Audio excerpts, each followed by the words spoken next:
Me mbrëma dhe mirë se vini në War Report, do t'jeni me mua Sali Doçen për gjatë minutave në vijim në ekranin e ABC News për të njohur më gjërësisht me zhvillimet kryesore nga konfliktet më të nxehta globale. Prej 17 ditësh tashmë kryefjale e mediave ndërkombëtare është lufta që po zhvillohet në Iran me deklaratat kontradiktore që vijnë nga Shtetet e Bashkuara të Amerikës për një luftë e cila do të përfundojë së shpejti apo do zgjas. Është kjo pikpyetje e cila mbetet ende në fuqi, ndërkohë që kjo luftë pasojat ka vijuar të përhap në të gjithë botën me kosto të larta dhe të shtuara kryesisht në karburante, por gjithashtu edhe në lëndë të tjera. Presidenti amerikan Donald Trump është i vendosur të shkojë deri në fund luftës kundër Iranit, por përballë kësaj situate ka një ndikim jashtëzakonisht të madh në ekonominë globale, i cili nuk po afekton vetëm vendet partnere, por gjithashtu edhe politikën e brendshme të Shtetet e Bashkuara të Amerikës përbalë zgjedhjeve afatmesme që do të mbahen këtë vit. Kreu i Shtëpisë së Bardhë ka deklaruar në një mënyrë apo në një tjetër se Irani do të jetë gjithashtu edhe testi më i madh për NATO-n.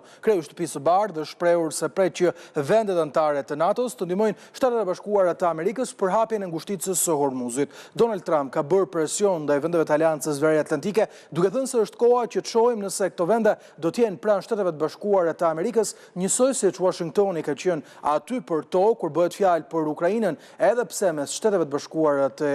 Amerikës dhe Europës ka një oqean që i ndan. Kreu i Shtëpisë së Bardhë i bëri këto deklarata në një prononcim gjithashtu për gazetarët në avion, ndonse intervista e parë u raportua nga Financial Times. Deklaratat e Trump tregojnë gjithashtu edhe një presion të madh që vjen nga Amerika për përfshirjen e Europës në këtë luftë, ndërkohë që presidenti amerikan tha se kishte folur me Kinën mbi këtë çështje për hapjen e ngushticës së Hormuzit, duke deklaruar se kjo është një çështje për cilin Pekini ka interes etik pasi merr 20% të hidrokarbureve të saj nga Irani. Menjëherë pas këtyre deklaratave të Trump, radh ka nisur të vinë edhe deklaratat nga vendet perëndimore. Kryeministri britanik Keir Starmer, për cilin Donald Trump është shprehur se e ka zhgënjyer, vjen ta zhgënjejë atë pasi thotë se Mbretëria e Bashkuar nuk ka ndërmend ta zgjerojë luftën në lindjen e mesme me një përfshirje të saj në këtë konflikt. Kjo është deklarata që vjen nga Keir Starmer pas një bisede që kreu i Downing Street mbajti me presidentin amerikan Donald Trump për bashkëpunimin ushtarak me Shtetet e Bashkuara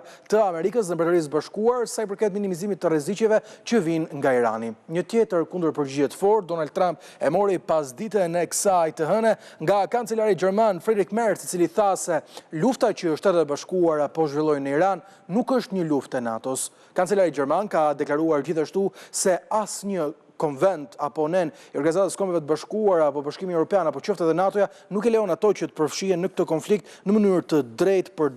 për të ndihmuar Shtetet e Bashkuara në kërkesat që ato kanë, duke përfshirë këtu edhe hapjen e ngushticës së Hormuzit. Kreu i Shtëpisë së Bardhë pas të gjitha këtyre deklaratave foli në një konferencë për shtyp vetëm disa orë më parë, duke thënë se ai realisht nuk priste ndihmë nga vendet e NATO-s, por ky ishte thjesht një provokim për të parë se çfarë bën Europa kur Shtetet e Bashkuara i kanë mbështetur në çdo ndër të tjera, Donald Trump foli edhe për pasigurinë globale ekonomike, duke deklaruar se çmimet e naftës do të bien së shpejti si një gur që hidhet në ajër. Donald Trump ripërsëriti sërish tezën e tij se fundi i luftës do të jetë i shpejtë, megjithatë kjo mbetet një deklaratë kontradiktore pasi përgjatë fundjavës tha se pret se lufta me Iranin do të zgjasë.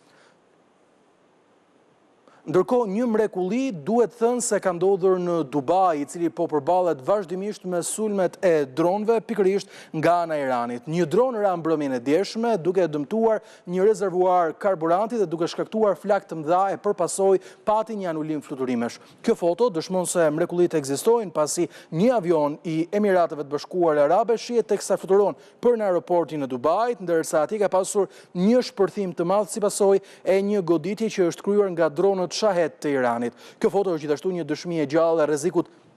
që ekziston aktualisht në aviacion si pasojë e sulmeve të koordinuara nga Irani që po kryen ndaj të gjitha vendeve të gjirit dhe gjithashtu është një thirrje e qartë e rrezikut që paraqet Teherani. Fotoja shihet pranë shtollungës së Tymit, raportimet e mediave ndërkombëtare thonë se avioni nuk pësoi asnjë dëmtim dhe arriti të ulej i sigurt në pistë. Megjithatë, kjo goditje e Iranit solli anulimin e disa fluturimeve dhe vonimin e disa fluturimeve të tjera. Ndërkohë, Izraeli nuk po përballet me luftë vetëm me Iranin, por duket se për të është një front nga të gjitha anët. Pasi mbylli luftën në rripin e Gazës, rikthehet çështjeve të vjetra duke bombarduar Libanin, duke përfshirë këtu edhe Beirutin. E gjitha kjo pasi një rezolut detyruese e Kombeve të Bashkuara për Libanin e ka detyruar këtë të fundit që të çarmëtoste Hezbollahun deri në fund të vitit që lëm pas. Por mediat ndërkombëtare, përfshirë Axios në Shtetet e Bashkuara të Amerikës, kanë pretenduar se Izraeli po përgatitet të pushtojë jugun dhe jugperëndimin e Libanit me synimin kryesor për të ndaluar Hezbollah që të godas për te kufirit apo përgjatë vijës kufirit mes tyre. Bëhet fjalë pikërisht për një pushtim që do të vinte deri në kufin të lumit Litani dhe për të dëshmuar në hartë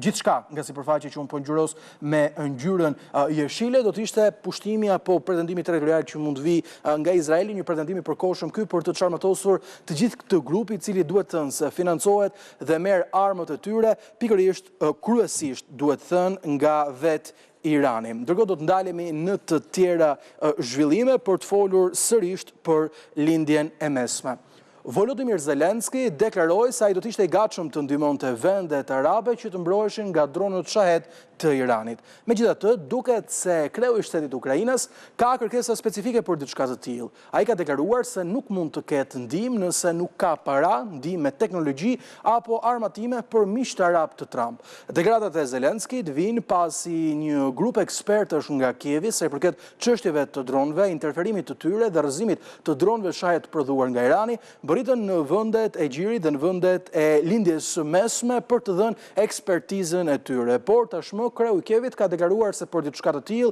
miqtë arab të Trump do duhet që të paguajnë, duke treguar kështu një tradhti, le të themi në thonjza të presidentit të Ukrainës Volodymyr Zelenski, për aq kohë sa përgjatë viteve të fundit ai ka marrë ndihmë falas nga Shtetet e Bashkuara të Amerikës për të përballur me agresionin rus. Deklaratat e Zelenskit përgjatë kësaj fundjave rikujtojmë se erdhën në një klim tensionesh mes tij dhe presidentit amerikan Donald Trump, i cili ka thënë se Shtetet e Bashkuara, por dhe vendet e gjirit, atje ku ndodhen bazat amerikane, nuk kanë nevojë për ndihmën e Ukrainës, pasi Shtetet e Bashkuara të Amerikës vijojnë të jenë lider sa i përket mbrojtjes dhe prodhimit të dronëve. Raportet ndryshme të mediave ndërkombëtare kanë treguar se Washingtoni po investon në më shumë sisteme antidron në këtë rajon për të mbrojtur bazat e tyre ushtarake, por gjithashtu edhe miqtë e tyre arab. Ndërkohë, informacioni i fundit për cilin do të flasim mbi zhvillimet kryesore të ditës, lidhet me Serbinë. Është konfirmuar tashmë se Beogradi zyrtar ka bler zyrtarisht raketa balistike nga Kina. Bëhet fjalë për modelin CM400